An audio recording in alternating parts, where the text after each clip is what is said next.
किस्से कहानियाँ with motivation channel में आपका बहुत बहुत स्वागत है। तो दोस्तों शुरू करते हैं आज की कहानी। गर्मियों के दिन चल रहे थे और इस झुलसा देने वाली गर्मी में मानवी जी अपने कमरे में वदहवास सी पड़ी हुई थीं। गर्मी की वजह से वह काफ़ी परेशान सी थीं। लाइट तो आ ही नहीं रही थी, ऊपर से उनके कमरे में कोई पंखा भी नहीं लगा था। बेचारी गर्मी से परेशान होकर जल्दी से उठकर कमरे के बाहर बरामदे में आईं और आकर अपने कपड़े निकालकर वही टंकी के नीचे बैठकर अपने ऊपर पानी डालने लगीं। वैसे भी कुछ दिनों से उनकी मानसिक स्थिति ठीक नहीं चल रही थी। जब वह नहा रही थीं तो उनके पोते और पोती आकर जोर जोर से चिल्लाने लगे, शेम शेम दादी, शेम शेम। पागल दादी बाहर ही नहा रही है, पागल दादी बाथरूम में भी नहीं नहाती। छोटा शेखर और रिया अपनी दादी का मजाक बनाने लगे। शोर सुनकर बहू भी वहां आ गई और उसे देख मानवी जी वहीं टंकी पर बैठकर खुले में नहा रही हैं। वह चिल्लाई, हे भगवान, इस बुढ़िया ने तो नाक में दम कर रखा है, इसको ज़रा भी शर्म नहीं है, सारी शर्म बेचकर खा गई है। जहाँ मन करे वहाँ नहाने लग जाती है। पता नहीं ये भी नहीं सोचती कि घर में छोटे बच्चों पर क्या असर पड़ेगा। इस घर में उसका बहू बेटे और बच्चे भी रहते हैं। आखिर खुद को तो ये बुढ़िया पागल हो गई है और हमें भी पागल करके छोड़ेगी। चलो बच्चों, इसका क्या भरोसा, पागल कहीं की, कब किसको नुकसान पहुंचा दे। चलो यहाँ से अपने कमरे में। बहू मानवी जी को सुनती हुई बच्चों का हाथ पकड़कर वहां से खींचती हुई उन्हें ले गई। मानवी जी बिना कुछ कहे चुपचाप अपने कपड़े उठाकर अपने कमरे में चली गईं। अगली सुबह उनकी पड़ोसन रेणु जी ने देखा कि मानवी जी उनके कुत्ते की थाली से खाना उठाकर खा रही थी। उनका हृदय जैसे छलनी सा हो गया। उन्होंने मानवी जी को उठाया और अपने घर ले गईं और मानवी जी को नाश्ता बनाकर दिया और बोली कि ये लो मानवी, ये चाय नाश्ता खाओ। फिर नाश्ता खिलाने के बाद वह मानवी जी को घर छोड़ने गईं तो बहू सुधा से उनका ध्यान रखने का कहकर आईं।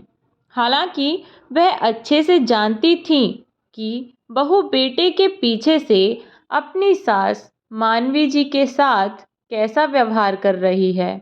शायद तभी मानवी जी की दशा देखकर सुबह वह परेशान हो गई थीं और मन ही मन भगवान से बोल रही थीं कि हे भगवान, ऐसी मक्कार बहू किसी को भी न दे। मानवी जी खाने को देखकर इस तरह से खाने पर टूट पड़ी कि जैसे उन्होंने कितने दिन से खाना नहीं खाया हो। उनकी पड़ोसन मन ही मन उनकी इस हालत को देखकर बहुत दुखी हो रही थी। पड़ोसन के सामने तो मानवी जी की बहू सुधा कुछ नहीं बोली, पर उनके जाने के बाद उसने अपना असली रूप दिखाना शुरू किया। वह बोली, पागल बुढ़िया कहीं की, अब पड़ोसियों के सामने भी बेइज्जती कराएगी तू। तूने तो मेरा जीना हराम कर रखा है, मेरी नाक में दम कर रखा है।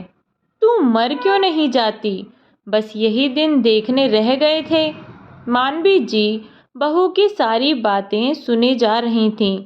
जब वह ठीक थी तब ही उनमें अपनी बहू का सामना करने की हिम्मत ना थी। फिर अब तो उनका मानसिक संतुलन ठीक नहीं रहता था, तो अब तो वो अपनी बहू से कहती ही क्या। सब कुछ बस चुपचाप सुने जा रही थीं। अब सास को कमरे में बंद करके सुधा बड़बड़ाती हुई अपने कमरे में चली गई। शाम को जब कुणाल ऑफिस से घर आया तो सुधा ने बोलना शुरू किया, क्या है ये, मुझे बताइए, आपने मुझे क्या समझ रखा है। मैं इंसान हूँ या मशीन? ये बताइए। तुम्हारे घर का काम करूँ, तुम्हारे बच्चों को संभालूँ, लंच बनाऊँ, कपड़े धोऊँ और अब तुम्हारी इस पागल माँ को भी संभालूँ? साफ साफ कह देती हूँ, अगर ऐसे ही चलता रहा तो मैं इस घर में नहीं रहूँ। इस घर को छोड़कर चली जाऊंगी अपने मायके। सुधा गुस्से में एक सांस चिल्लाए जा रही थी। जब ये बुढ़िया ठीक थी तब मुझसे कोई काम नहीं करना पड़ता था। जब से इस बुढ़िया का दिमाग खराब हुआ है सारा काम मुझे करना पड़ता है। आप तो ऑफिस चले जाते हो और मुझे सारे दिन इसकी चौकीदारी करनी पड़ती है। कितनी बार कहा है मैंने आपसे कि इस बुढ़िया को पागल खाने छोड़ आओ। अब ये हमारे किसी काम की नहीं है, मगर आपको सुनाई कहाँ देता है? कुणाल ने कहा। तो क्या हो गया, काम करती हो तो? मेरी बात कान खोलकर सुन लो। तुम्हें जहाँ जाना है वहाँ जाओ, पर मैं अपनी माँ को कहीं नहीं जाने दूंगा। बहुत देर से सुने जा रहा हूँ तुम्हारी। समझ में क्यों नहीं आता कि माँ का हमारे बिन इस दुनिया में है ही कौन? बताओ भला तुम क्यों नहीं समझती हो? जब मेरी माँ ठीक थी तो उन्होंने हमेशा तुम्हें अपनी बेटी की तरह रखा और तुम हो कि कुछ नहीं सूझता तुम्हें। इसके आगे कुणाल कुछ कहता, इतने में पड़ोस का छोटा बच्चा भागता हुआ आया और बोला, कुणाल चाचा, जल्दी चलो, बाहर देखो दादी ने क्या किया है।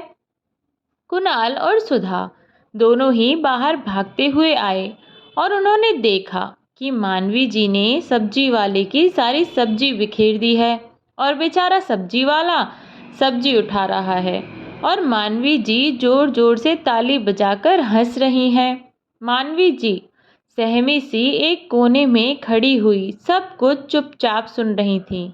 मानवी जी एक बड़े खानदान की बेटी थी। बचपन से ही उनके ठाट बाट बिल्कुल महारानी की तरह थे।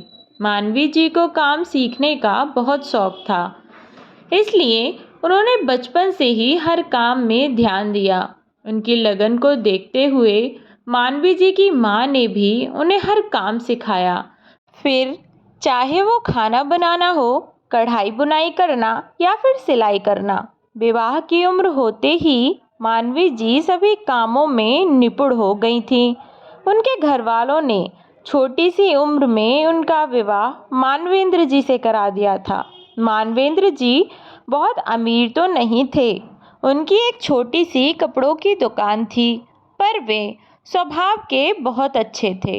वे बहुत सज्जन व्यक्ति थे और उनकी सज्जनता को ही देखकर मानवी जी के माता पिता ने मानवेंद्र जी को अपनी बेटी के लिए पसंद किया था। शादी के बाद घर के खर्चे दुकान की कमाई से मुश्किल से पूरे हो पाते थे, लेकिन मानवी जी ने कंधे से कंधा मिलाकर मानवेंद्र जी का पूरा सहयोग किया। मानवी जी बहुत गुणी थी। उन्होंने अपने गुणों और सूझबूझ से अपने पति का घर खर्च निकालने में पूरा सहयोग किया। उनके 2 बच्चे, बड़ी बेटी मालती और बेटा कुणाल, दोनों की परवरिश के लिए उन्होंने क्या क्या जतन नहीं किए। कभी सूट सिलकर तो कभी अचार बेचा तो कभी पापड़ बेचे। बच्चों की सर्दियों में उन्होंने स्वेटर तक बनाकर बेचे ताकि उनके बच्चे अच्छे पढ़ लिख जाएं। मानवी जी जैसे एक अच्छी पत्नी और अच्छी माँ थी, वैसे ही वह एक अच्छी बहू भी थी। वह अपने सास ससुर की दिन रात सेवा करती थी। मानवी जी की बढ़ाई पूरे गांव में होती थी। समय के साथ साथ बच्चे बड़े हो गए। अचानक मानवेंद्र जी को ब्लड कैंसर हो गया और वह दुनिया से चल बसे। उनकी मौत का मानवी जी को बहुत गहरा सदमा लगा और वह अपना दिमागी संतुलन खो बैठी। कुणाल उन्हें डॉक्टर के पास ले गया। सारे चेकअप कराए गए, लेकिन सारे टेस्ट नॉर्मल आए। डॉक्टर ने कुणाल से कहा कि माताजी को किसी बात से गहरा सदमा लगा है। तुम इनका अच्छे से ख्याल रखो, इनको खुश रखने की कोशिश करो। तो सब ठीक हो जाएगा। मानवेंद्र जी की मौत के बाद मानवी जी ने और ज़्यादा मेहनत की ताकि बेटे की शादी अच्छी तरह से कर सकें। बेटे की तरफ देख मानवी जी अपने पति की मौत का दुख बर्दाश्त कर दिन रात मेहनत करने में जुट गईं। उन्हें क्या पता था कि बहू इतनी निकम्मी निकलेगी कि उनका जीना हराम कर देगी। अब बहू ने आने के बाद से ड्रामे करने शुरू कर दिए। कुणाल ने बहुत समझाया, बहुत समझाने पर भी बहू के समझ में कुछ ना आता। एक दिन कुणाल बहुत परेशान हो गया और बाहर पार्क में चला गया। वह सोच रहा था कि आखिर क्या करे कि सुधा की अकल ठिकाने आ जाए। कुणाल बहुत परेशान था कि तभी पार्क में उसे उसकी सास मिली, जिन्होंने देखा कि कुणाल काफी देर से एकदम चुप बैठा है। वह किसी गहरी सोच में डूबा हुआ था। जब कुणाल की सास ने पास जाकर पूछा तो कुणाल ने उन्हें सारी बात बताई। अपनी मन की हालत बताते हुए कुणाल रोने लगा। सुधा की माँ अपनी बेटी की करतूतों को सुनकर बहुत परेशान हुई और उन्होंने सुधा की अकल ठिकाने लगाने के लिए एक प्लान बनाया। उन्होंने कुणाल से कहा कि कुणाल बेटा, घर जाओ और घर जाकर सुधा से कहना कि कल को तुम अपनी माँ को पागल खाने छोड़ने के लिए जाओगे। तुम सुधा के बिना नहीं रह सकते और उसको यकीन दिला देना कि तुमने उसकी बात मान ली है। उसके आगे की सारी बात मैं खुद से देख लूँगी। बस तुम कल ठीक सुबह 11 बजे अपनी बेटी की अकल ठिकाने मैं ही लगाऊंगी। कुणाल बोला, पर मम्मी जी, मैं माँ को पागलखाने नहीं छोड़ सकता। मेरे सिवा उनका इस दुनिया में कोई नहीं है। तब कुणाल की सास ने कहा, बेटा, कल का इंतज़ार तो करो। बस तुम्हें ऐसा नाटक करना है कि जैसे तुम सच में अपनी माँ से परेशान हो गए हो। अब कुणाल शाम को घर पहुंचा तो सुधा का मुंह फूला हुआ था। गुस्से में कुणाल से वह बोली कि मैं अपने मायके चली जाऊंगी। तो कुणाल ने कहा कि सुधा, तुम्हें मायके जाने की कोई ज़रूरत नहीं है। कल हम अपनी माँ को पागलखाने छोड़ने के लिए चलेंगे। मैं भी इनसे तंग आ गया हूँ। कुणाल ने जिस लहजे में यह बात सुधा से की, सुधा को लगा कि सच में कुणाल अपनी माँ से दुखी हो गया है। सुधा एकदम से खुश हो गई और कुणाल से बोली, क्या तुम सच कह रहे हो कुणाल? क्या हम सच में कल माँ जी को पागलखाने छोड़ने जाएंगे? कुणाल ने भी हाँ में गर्दन हिलाकर जवाब दिया। अब सवेरे सुधा बहुत जल्दी उठकर तैयार हो गई। उसकी खुशी का तो कोई ठिकाना ही नहीं था, पर उसको क्या पता था कि आगे क्या होने वाला है। कुणाल गाड़ी लेकर अपनी माँ को उसमें बिठाकर पागलखाने पहुंचा। कुणाल ने कहा कि सुधा, तुम कार में बैठो और मैं माँ को अंदर छोड़कर आता हूँ। सुधा कार में बैठी रही और कुणाल वहाँ से चला गया कि तभी सुधा को किसी औरत के ज़ोर ज़ोर से चिल्लाने की आवाज़ आ रही थी। ना जाने सुधा को क्यों वह आवाज़ बहुत जानी पहचानी सी लग रही थी। जब सुधा से रुका न गया तो वह पागल खाने के अंदर जा पहुंची और वहां जो उसने देखा, उसकी आंखें फटी की फटी रह गईं। क्योंकि जिस औरत के चिल्लाने की आवाज़ आ रही थी, वह औरत कोई और नहीं बल्कि उसकी खुद की माँ, जिसको 4-5 लोगों ने पकड़ रखा था। वह खुद को उन लोगों से छुड़ाने की कोशिश कर रही थी। अपनी माँ का यह हाल देखकर सुधा से रहा न गया। वह उन लोगों पर चिल्लाती हुई बोली कि छोड़ो, मेरी माँ को क्यों परेशान कर रहे हो? इन्हें यहाँ कौन छोड़ कर गया? कब इन्हें यहाँ लाया गया? उनमें से एक बोला कि पागल औरत है ये, इसका बहू और बेटा इसको यहाँ छोड़ गए। जब सुधा की माँ ज़्यादा चिल्ला रही थी तब एक आदमी ने उन्हें थप्पड़ मार दिया, जो सुधा से बर्दाश्त न हुआ और सुधा ने उस आदमी को उल्टा थप्पड़ मारा और अपनी माँ को उनसे छुड़ाकर बाहर ले आई कि सामने से उसे उसका भाई आता दिखाई दिया। सुधा उसको देखकर गुस्से से आग बबूला हो गई। उधर कुणाल भी मानवी जी के साथ आ गया और सारा ड्रामा अपनी आंखों से देख रहा था। सुधा ने अपने भाई को खरी खोटी सुनानी शुरू की। तेरी हिम्मत कैसे हुई मेरी माँ को यहाँ लाने की? अरे नीच आदमी, तू क्यों भूल गया कि हमें बड़ा करने और तुझे पढ़ाई करने के लिए माँ ने कितनी मुश्किल झेली है। थोड़ी देर उसका भाई सुनता रहा, फिर सुधा से बोला कि क्यों, अब अपनी बारी आई तो तुझे सब नज़र आ रहा है। जब तू जीजाजी से उनकी माँ को बार बार पागल खाने छोड़ने के लिए रोज़ घर में लड़ाई करती थी, तब तुझे नज़र नहीं आया कि उन्होंने कितने दुख झेले जीजाजी को इतना बड़ा करने में? क्या इसीलिए उन्होंने अपने बेटे की शादी की थी कि तेरे जैसे नालायक बहू आए और उन्हें इतनी मानसिक प्रताड़ना दे कि वो अपना दिमागी संतुलन ही खो बैठे? माँ ने तुझे ऐसे संस्कार तो नहीं दिए और मैं इतना भी पागल नहीं हूँ कि अपनी माँ को पागल खाने छोड़ने। ये तो माँ ने ही मुझे कहा था तेरे कारण। तब सुधा ने आश्चर्य से अपनी माँ की ओर देखा तो उसकी माँ ने कहा कि जब मेरे ऊपर आई तो इतना गुस्सा हो गई।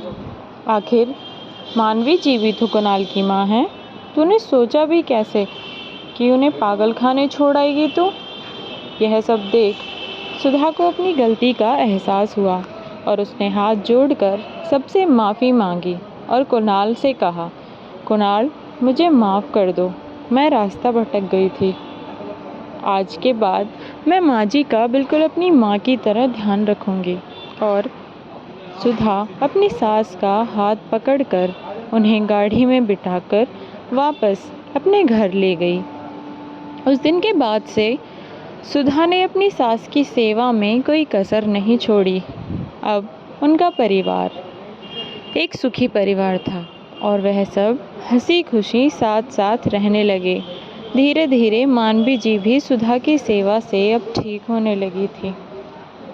कुणाल भी सुधा के बदले हुए रूप को देखकर बहुत खुश हुआ और मन ही मन अपनी सास का शुक्रिया अदा करने लगा। तो दोस्तों, कैसी लगी आपको आज की कहानी? कमेंट बॉक्स में कमेंट करके ज़रूर बताएं। तब तक के लिए अपना ध्यान रखें और खुश रहें। मिलती हूँ ऐसी एक नई कहानी के साथ। तब तक के लिए बाय बाय मेरे प्यारे दोस्तों।